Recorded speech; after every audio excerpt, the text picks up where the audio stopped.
My dad works in B2B marketing. He came by my school for career day and said he was a big ROAS man. Then he told everyone how much he loved calculating his return on ad spend. My friends still laugh at me to this day. Not everyone gets B2B, but with LinkedIn, you'll be able to reach people who do. Get a $100 credit on your next ad campaign. Go to linkedin.com/results to claim your credit. That's linkedin.com/results. Terms and conditions apply. LinkedIn, the place to be, to be. What is Cafe Mocha? Cafe Mocha is experts, celebrities. What's up? This is Bell Biv DeVoe. Yours truly, Idris Elba. This is Fantasia. This is In Vogue. This is India Ari. So much more. All from a woman's perspective. What flavor are you, baby? This is Cafe Mocha. Cafe Mocha is radio from a woman's perspective with Emmy Award-winning talk show host Lonnie Love, legendary rapper Yo-Yo, and me. I'm Angelique, the producer. Tuesday, November 5th is voting day. On the way, LaTosha Brown's been fighting for our voting rights for decades. She's got a warning before you head to the polls. Lonnie is in them streets. What's up? Hey, you know what? There's a lot happening in these streets. We have a lot of new things happening as far as when we talk about Black creatives and things like that. And our girl, Nikki Gilbert, y'all know her, the singer from Brownstone. She's had this she filed this legal issue against the hit show P-Valley, which airs on Starz. And P-Valley is a show about a strip club, and they call it, say it's down in the valley, down south. And according to Nikki, she feels like it's really close to her stage play that she actually made years ago called the Soul Kittens Cabaret. She had a 2011 musical stage play, and it starred Fantasia.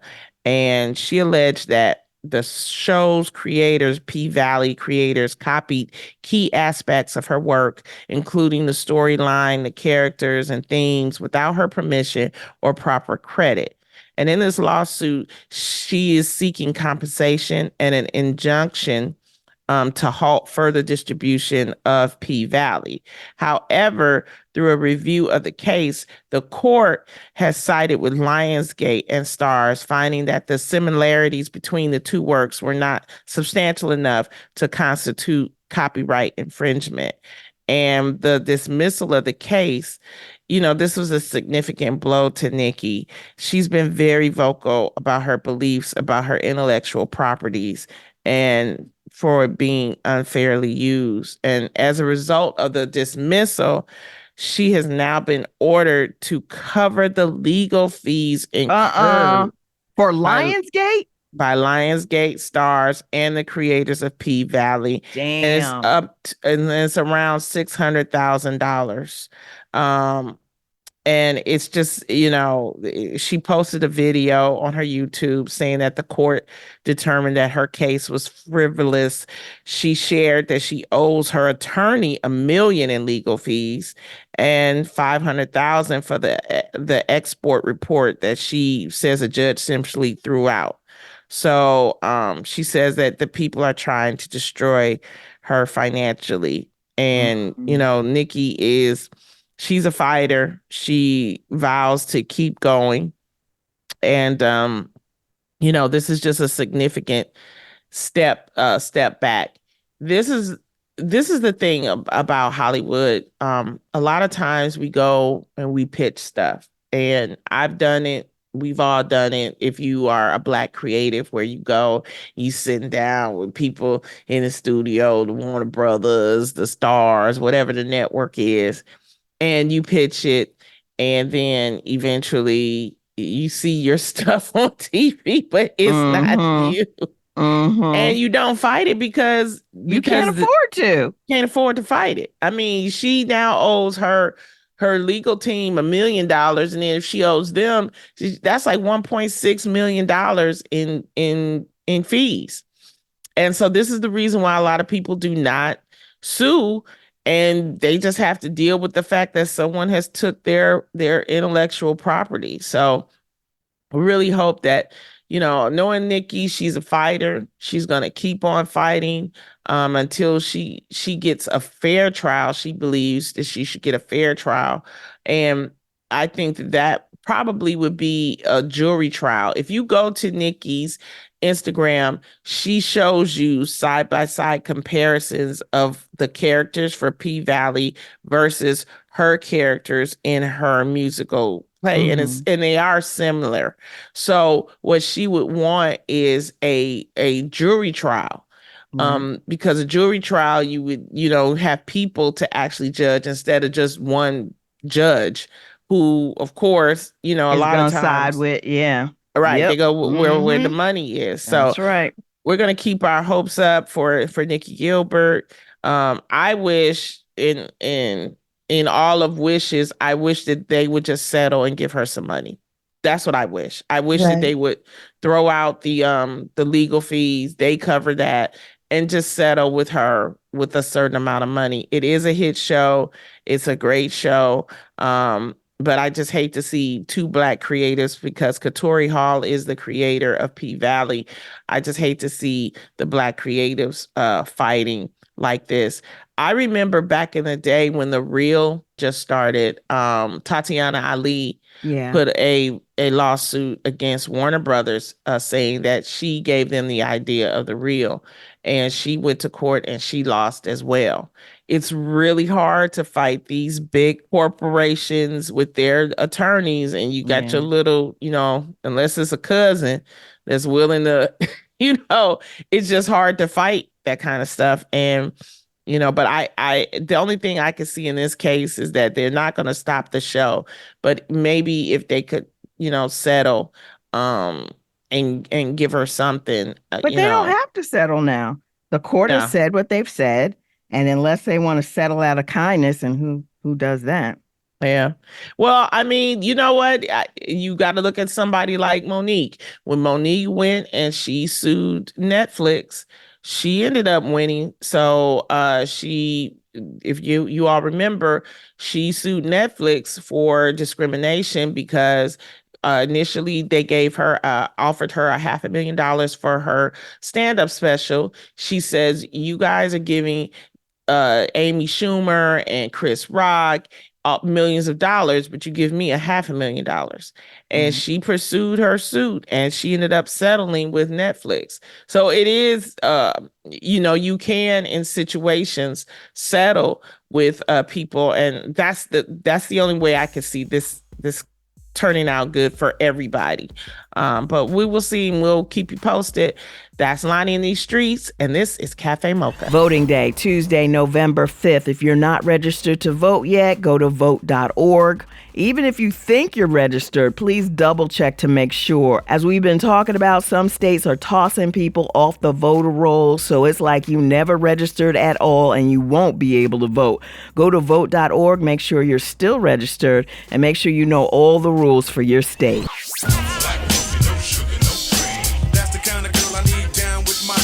Standing in solidarity from a woman's perspective. It's Cafe Mocha. It's Cafe Mocha with Lonnie Love, Yo-Yo, and Angelique. What's going on in them streets, Lonnie? Oh, it's a lot happening in the streets. We just finished the Olympics in Paris, and there was a wonderful closing ceremony. If you guys didn't see it, it was basically my man Tom Cruise. He was on top of the stadium, and he came down on a bungee cord. Then he got on a motorcycle, and he had the Olympic flag, and then he drove through the streets of Paris, and he went to the airport, got on a aircraft carrier, and flew all the way to Los Angeles in 5 minutes. And then he gave the flag over to Michael Johnson, who is a former Olympian. And then he ended up, Tom Cruise, in the Hollywood sign. And now the Hollywood sign, if you know that iconic sign, it spells out Hollywood. But in one of the O's is now 4 additional O's to show the Olympics. And then they ended up having a concert at the beach. So they had the Red Hot Chili Peppers, and they had Snoop close it out. And Snoop has had a wonderful Olympics. He was there all 16 days, and then he came back to LA and closed it out. So it was a wonderful closing ceremony. The Summer Olympics will be in 2028 in Los Angeles. The mayor, Karen Bass, was in Paris to receive the flag as well. And so there's a lot to look forward to in 2028, and I will be out of the city those 17 days. Are you serious? You're I'm not gonna go? It's gonna be mess. It's gonna be I know, so messy. But you gotta go. It's like a once in a lifetime kind of thing. Yeah, and it won't be this lifetime. I will be up out of here. I'm not dealing with y'all and the Olympic flags and everything. I know. I wanted to talk about, because you brought up Snoop, I wanted to bring up Flavor Flav, because I felt like some of the non-Black people felt like he was a mascot for the Olympics. But there's such a great story about why he was there. Definitely. Flavor Flav was sponsoring the women's polo team. And, what people forget is that we have over 400, 500 athletes that go to the Olympics, and they have to be sponsored. Many of them are students. They're everyday working people. And our women's water polo team needed a sponsor. And so Flavor Flav was the sponsor. And they ended up getting a bronze medal. And so he ended up going to a bunch of different events. And there was also a wrestler that was there. And she posted a tweet saying that, she needed to pay her rent, but she's at the Olympics and she didn't have enough to pay her rent. Wow. And so Flavor Flav retweeted, he said, "I got your rent for this month." And then Serena Williams' husband, Alexis Ohana, he paid the rest for the rest of the year for her. What? And I'm like, that was just so awesome. It was so great. It was so many great Olympic stories. Of course, Simone Biles, she came back and won like 2 gold and a silver. And Katie Ledecky, she won her gold in swimming. There were a lot of the men's gymnastics. They did their thing. Sha'Carri Richardson, she won silver, and then she won gold in the relay. So there were a lot of great stories this summer, especially when it comes to America. But in these streets, one of the main stories is about Jordan Childs. Now, Jordan Childs is an American gymnast. And during the floor exercise, she came in initially 5th. And there was a Romanian gymnast that actually came in 3rd. The Romanian gymnast, when you look at the floor exercise, there is boundaries. She was in the audience when she landed to me. But anyway, she was all outside the boundary. And I was like, where is she going to the stands? What is she doing? But okay, whatever. But then Jordan did her routine, and the way they judge is they base it on the difficulty of the moves that you're making. Because it's like, some people could go to the Olympics and they could just do easy moves. And then, but if you're trying to do difficult moves, you get more points. So basically, Jordan was doing more difficult moves than this Romanian gymnast. And you got to remember, Jordan Childs is a 2-time Olympic gold medalist. Like I said, she initially finished 5th in the 8-woman final before Team USA coach. They had to appeal Jordan's performance, and they won. They got the appeal immediately right there. So that boosted her score by 1 point. And she was given the bronze medal. She went to the podium, and it was a wonderful moment because the Jamaican gymnast, she won gold. Simone Biles won silver, and there was this moment that Jordan and Simone was waiting for the Jamaican gymnast to come up, and Jordan looks over at Simone and says, "Hey, should we bow to her?" And Simone was like, "Yeah," and so they did. And it was a great photo. This was the first time that there have been all black podium of winners for gymnasts. So it was a great moment. But then there was an appeal. So anyway, at the podium, there was the gold medal winner was Brazilian. And at that moment, Jordan and Simone looked at each other, and Jordan says, "Hey, should we bow to her?" Because this was historic. Yeah. And so they bowed to the Brazilian gymnast. It's a wonderful picture. It was a wonderful moment. This was the first time we had an all-black podium of winners in the Olympics for the floor exercise. And so then about 2 weeks later, the Romanian people, they want to appeal. It was more like 4 days that they wanted to appeal. And so they ended up winning their appeal. So because they won their appeal, they sent a note to the Team USA and Jordan Childs asking her to return her bronze medal. And Jordan has decided that she has no plans to return her medal. And she says they're saying that Jordan Childs is in the United States. She still has possession of the bronze medal that was awarded to her in the floor exercise at the Paris Olympics. 2 people with knowledge of the situation who do not want to be identified have told USA Today Sports that she does not plan to return it. And so now, what's going to happen? What Jordan plans to do is to continue appealing their thing. My thing is this is the solution. It was not the fault of Jordan. Right. It was not the fault of the Romanians. They did what they were supposed to do. It's the fault of the judges. Mm-hmm. The judges should have they misjudged. They didn't take away the right points. Everybody's confused. So you know what? Let them both keep their bronze medals. Let them both be winners. And then that's it. You could just put it down as a tie, as an asterisk or whatever. But they should not be going around taking people's medals once they done flew home and all this other kind of stuff. Right. That's crazy. Just let them keep it. Let her keep it. Let the other woman keep it. And that's it. So that's it with that. Lastly, with this Olympics, this was the first time that they ever had the category of breaking. Oh my God. Olympics.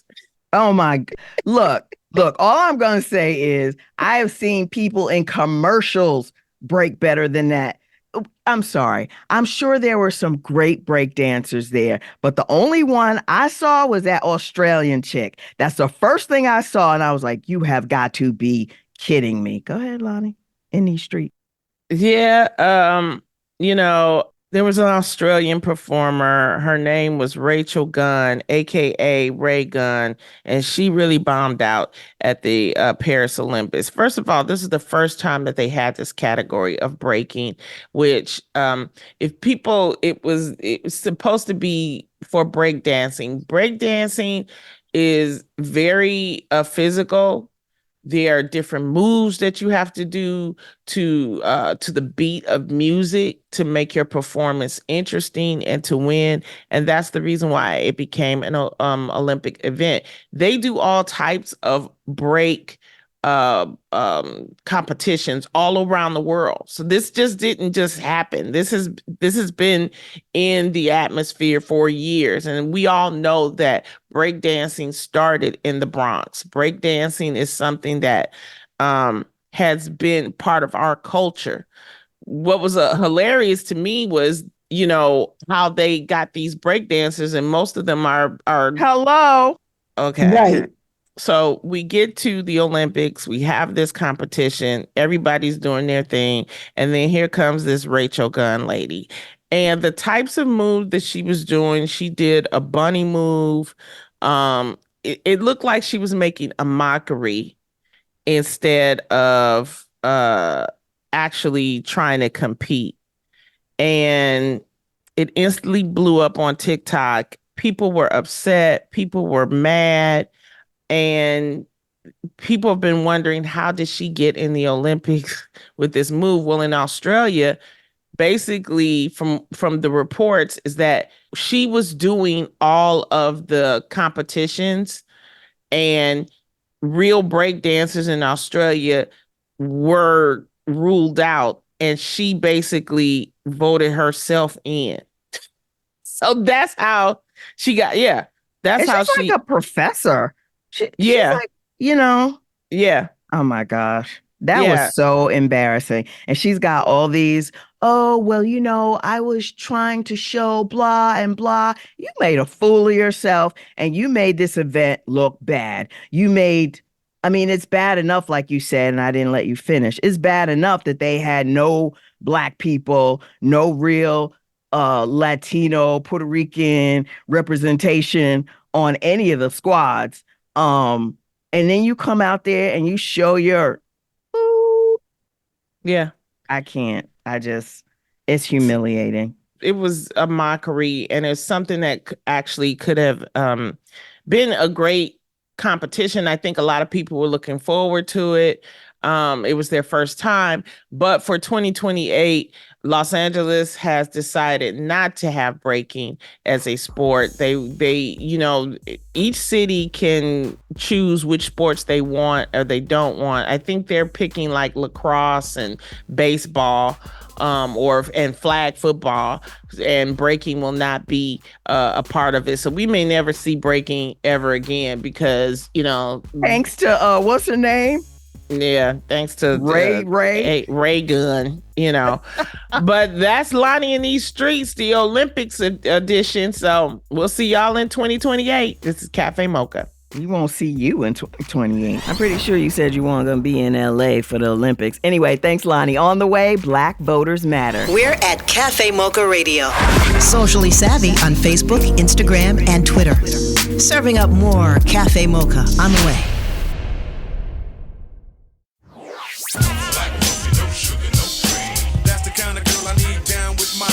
Standing in solidarity from a woman's perspective. It's Cafe Mocha. It's Cafe Mocha Radio from a woman's perspective with Lonnie Love. Yo, I'm Angelique. On the line, LaTosha Brown is a co-founder of Black Voters Matter. She's all about boosting voter registration and turnout in the Black community. It's a grassroots experience where they're just pounding the pavement, trying to get people registered and understanding what's going out there for the 2024 election. LaTosha, welcome back to Cafe Mocha. Thank you. I'm happy to be here. Where are you located? Are you in Chicago, LaTosha, now? I am in Chicago in the mix. I'm actually at the convention center. So they are cranking it up for this year's DNC, Democratic National Convention. Can you describe what the energy is like right now? I've been to a few of these, and the closest I remember to this is with Obama in 2008. And even then, it is the kind of energy is electric. People are just coming in. So, and what we've seen so far, just kind of the energy and the people that are in here, people are really excited. I think there's the Obamas, Michelle and President Obama speak. They go to the podium and speak. I think people are really hyped about that. So the energy is crazy. People are lining up. And there's like, it seems like for miles that you see people that are lined up and ready to go. So it's a really electric, kind of very hopeful, real light energy. People are nice and speaking, and Chicago is just absolutely beautiful today. Have you been seeing, they were talking about the protests. Have you been seeing any of that or hearing anything about that? Yes, so there are protests going on. We haven't seen any. They've got the center close to the convention is like Fort Knox, so it's really hard to get close or in the convention because it's got so much security. But there are protesters that are out there. There are protesters that are very upset around what's happening in Gaza and America's participation in it. And I think that, it seems like it's growing. There are people from all over the country. We met some young activists last night that flew in from Wisconsin, and a group uncommitted that are actually, they're what they're saying is, that as this hope and this energy, this is really a moment for us to be reflective around America needs a different kind of foreign policy. That as we speak, even at this convention, it is much hope and joy, as people are feeling that there are folks right now as we speak that are getting bombed, that are getting killed. There are children and mothers and fathers that are getting killed in Gaza right now. And so, what you see is this growing kind of energy around some of the protests, really around Gaza. But the energy in the center and around the center, people are very, very excited about this convention. It's Cafe Mocha. Angelique, Lonnie Love, Yo-Yo. On the line, we're talking to LaTosha Brown from Black Voters Matter. One of the things that I am really concerned about is that voting laws have changed since we voted in 2020. I feel like people are going to be caught off guard when they show up. Can you talk a little bit about kind of this movement to change voting and how we vote?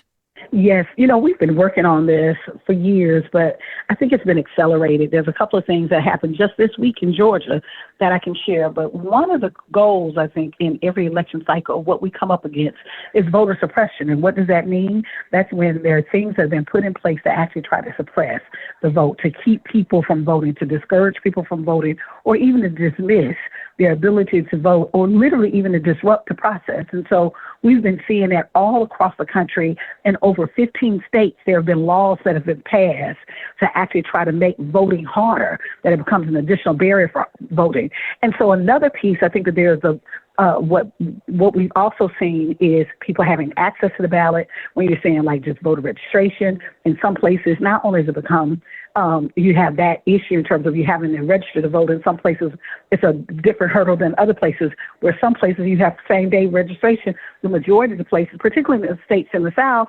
there's a large, arduous process. Even in places like Alabama, where you're talking about even absentee ballot voting, that if people who are registered voters who have been voting with assistance, like my aunt who's 90 years old, that now she can't have someone to help her in terms of cast her vote, or they can possibly go to jail and be fined around that. And so what you're seeing this barrage of laws that are coming at an impact to try to discourage people from voting. You also see in states like Georgia and Virginia where there's been massive purges of folks, in different states across the nation, where they're actually purging registered voters, saying, you haven't voted in this election cycle or these two consecutive election cycles. So in fact, what we're going to do is we're just going to drop you from the voting rolls. And so there may be people who have registered or people who are eligible to vote and have voted before, but show up on election day and realize that they're not in the system. So I think it's really important for people to do a number of things. The first thing for people to do is to go to the website, vote.org. If they can go to vote.org, they can actually check and make sure that their registration is that they're up to speed in terms of registration. They can find out information about voting. They can find out information around what it is, just where they go to vote. So I'm just going to encourage people. And if they're not registered, they can register right there online on vote.org, vote.org. The second thing I think is really important. I just wanted for you to repeat that people who are registered to vote are getting kicked off because they haven't shown up to vote lately? I think there's a couple of things. One, I think that there are people who are being kicked off under the guise of saying that they have not voted in a while, in one election or two elections. And so that, and some of those states have passed that. The second thing is, there are in some places, like we've seen in Georgia, people who have voted consistently. Matter of fact, in the last election cycle, Dr. Martin Luther King's cousin, who was actually in her mid-80s, had never missed an election. What she found out prior to the election that she had been kicked off. And so oftentimes those lists are not even accurate, which is why we've challenged, like Voters Matter have challenged those laws and actually sued the states to actually say to stop that practice, but that practice continues, and in many other states they've adopted that. So one, yes, there has been a strategy. We believe that there's been a part of the strategy to actually to shift the roles by kicking people off under the guise of, oh, they haven't voted these last two election cycles. We've seen hundreds of thousands of voters in Georgia alone be kicked off the voting rolls because, quote, one, they may not have had the right address, or two, they had not voted in previous elections in the last two previous elections. And so it's always what I call it, it's like death by 1,000 cuts, that there's some way that if you start shaving off 100,000 voters here, 200,000 here, 100,000 here, then you can get the kind of outcome you want. So that's why we want people to know that voter suppression is real and it's targeted at our communities, and it comes in a variety of ways. So it's not just one way. You know, one of the pieces that we've seen just recently in Georgia, in the last month, there have been two rule changes in Georgia around credentialing, that around certification, that after the election, right, when the votes are cast, they've created another process to be able to certify whether the election results are legitimate or not. In addition to that, there's been another rule that people can actually challenge whether that you can have election board officials to actually challenge whether they believe that the race is ready to be certified or not, for just basically for random reasons. So all of these things are literally like death by 1,000 cuts.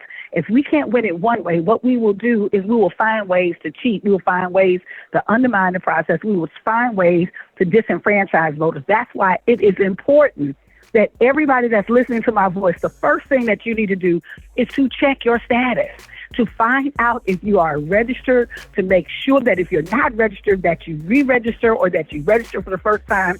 Get out, like my grandmother used to say, get your stuff in order. That it is really important, because this isn't just about participation, y'all. This is about power. This is about who has the power to impact the policy and shift the policy that is impacting their lives and their family lives. We're talking to LaTosha Brown of Black Voters Matter. Go to vote.org. Here's your dose of espresso. Strong, hot news now. This is The Espresso. I'm Angelique. The Democrats gathered for their national convention this week. AOC tore it up.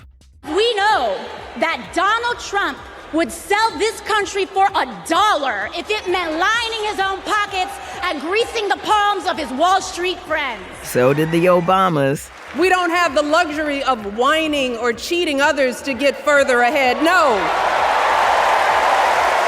We don't get to change the rules so we always win. If we see a mountain in front of us, we don't expect there to be an escalator waiting to take us to the top. The people who will decide this election are asking a very simple question. Who will fight for me? Who's thinking about my future? One thing is for certain, Donald Trump is not losing sleep over that question. That's The Espresso. This is Cafe Mocha. Radio from a woman's perspective. It's Cafe Mocha, giving the facts about suppression of the black vote. We're talking to the co-founder of Black Voters Matter, LaTosha Brown. Wow. I mean, it's so much. You know what I wanted to add? I'm sorry, Lonnie. Yeah, go ahead. You know what I wanted to add? I've even heard if you registered as a Republican, you have problems voting as a Democrat. Is that true? You know, that was in the primary. In the primary, you had closed, in many states, you have what is called a closed primary. So if you are registered or with a particular party, well, oftentimes in those primaries, you know, if you are asked what ballot do you want the Republican ballot or the Democratic ballot? But that's in the primary. That usually happens in the spring. We're headed towards the general election. And so now as we head into the general election, people can actually vote a split ticket. So there's a different kind of, you won't run into that kind of problems. We've heard some people, I've not seen that, quite frankly, I've not actually seen evidence of that happening in some of the states that we're working. But ultimately, I think it is really important for us to understand that it happens in a variety of ways. that when we're looking at the spectrum of voter suppression, it always comes in three ways, y'all. There's always three strategies. One, there's always a strategy to actually weaponize the administrative process.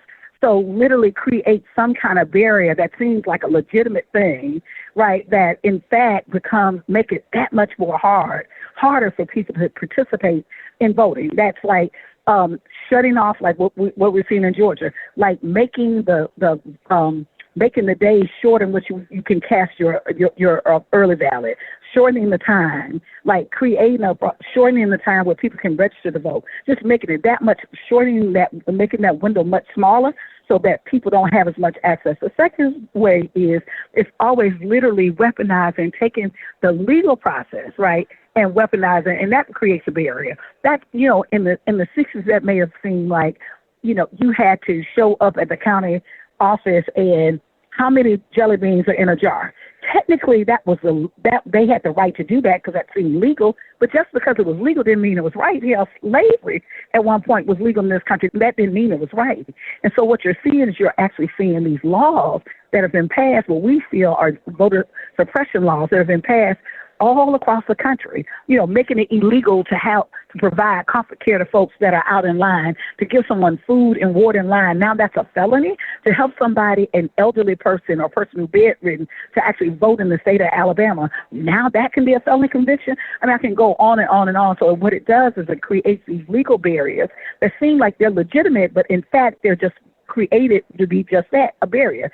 And the third thing is about creating a culture of fear, and uses that shroud with misinformation and disinformation. And so we see that continuously, that ultimately that creating this idea, like when you're seeing on social media, if you go vote, somebody's going to show up, they're going to find your name, like finding a way to actually put so much misinformation and disinformation out there that there's chaos and fear, that people don't know what to do. People are feeling kind of stuck. Go to vote.org, get all the information you need, and check to make triple sure that you're still registered. More with Black Voters Matter. LaTosha Brown on Cafe Mocha. Want a little more of our flavor? Stay right there. It's Cafe Mocha. Cafe Mocha is radio from a woman's perspective with Emmy award-winning talk show host Lonnie Love, legendary rapper Yo-Yo. I'm Angelique, the producer. Tuesday, November 5th is voting day. We're talking to co-founder of Black Voters Matter, LaTosha Brown. I'm encouraging people. There are a number of things they could do. They can go to our website, blackvotersmatterfund.org, blackvotersmatterfund.org, and they can find out information about this election cycle. They can find out if they want to volunteer, if they're interested in volunteering with us, they can go there and volunteer. The second thing is, as I said, if you're not registered, you're not clear your status, check your status. They can actually go to their county. They can go on the site and check with their state or their county. But another easy way is go to one of our partners, vote.org. They can go to vote.org and go to that website and actually discover whether or not their registration is up to speed and information around voting. The third thing is to get engaged. This is an election cycle that is important. It's this all hands on deck. That this really, I want people to recognize that this election is really about our power. This is really around how we're going to combat when people come at our communities, when folks align themselves with white nationalists. When you start seeing racial rhetoric and that becomes normalized, then how do we respond to that? As a community, for me, that if people come at us, then we got to make sure that we respond in kind. That is important for us to actually have a vote that is so overwhelming, that is so large, that it makes it much more difficult to actually steal an election or to try to shift the results or try to challenge the certification of it. And so I think that that's another thing that we've got to do. We need people to volunteer, and then to have fun with it. One of the things that I'm excited about on this Harris Walz ticket is that they're bringing joy back into politics. Right. Politics is oftentimes is not sexy. Listen, I've been doing this work my whole life. Parts of it are not fun. There are parts that when we collect, it's something about when we collectively move together to actually in a similar direction to send a message or do something or bring something about, there is something that is actually powerful in that. And there's a joy that I'm seeing and experiencing that people are feeling. And so I'm saying have fun with it, y'all. Let's have the joy to bring it back. It is every day, day in and day out. I know folks are tired of politics. Folks are tired of, all the negativity. So this is a moment. This is a moment that not only can we help make history, but this is a moment that literally we can shift kind of the dynamics and say we're going to have joy with it. That's what we do with Black Voters Matter. If you see what we call the Blackest Bus in America, we always going to have music. We're always going to be celebrating each other and affirming each other because this work is hard and our community is constantly under assault. So what we find ways to how do we bring joy and leverage culture in such a way that we're inspiring our folks, igniting our folks, not for a candidate or for a political party, but really to affirm that we've got power and we fight back. Well, this is why we love you, LaTosha Brown from Black Voters Matters. This is very important, and you're always giving us the message. Enjoy your time in Chicago and be safe out there. And you are a part of history. We love you, sister. Yes. Thank you. I appreciate it. I love y'all too. Thank you. Take care. All right, Black Voters Matter. Knowing who you're voting for is just half the battle. Getting to actually vote is the other part of the battle because folks are trying to stop us when we get to the polls. They're trying to make it harder for the elderly, the disabled, for hardworking people who can't get off work early. Voting rules have changed since 2020. Go to vote.org. Make sure you know the voting rules before Tuesday, November 5th. That's the show. Until next time, you can find us on all platforms at Cafe Mocha Radio. Cafe Mocha is a production of Miles Ahead Broadcasting in partnership with Super Radio. Executive producer Sheila Eldridge. For comments, booking, or more information, visit cafemocharadio.com.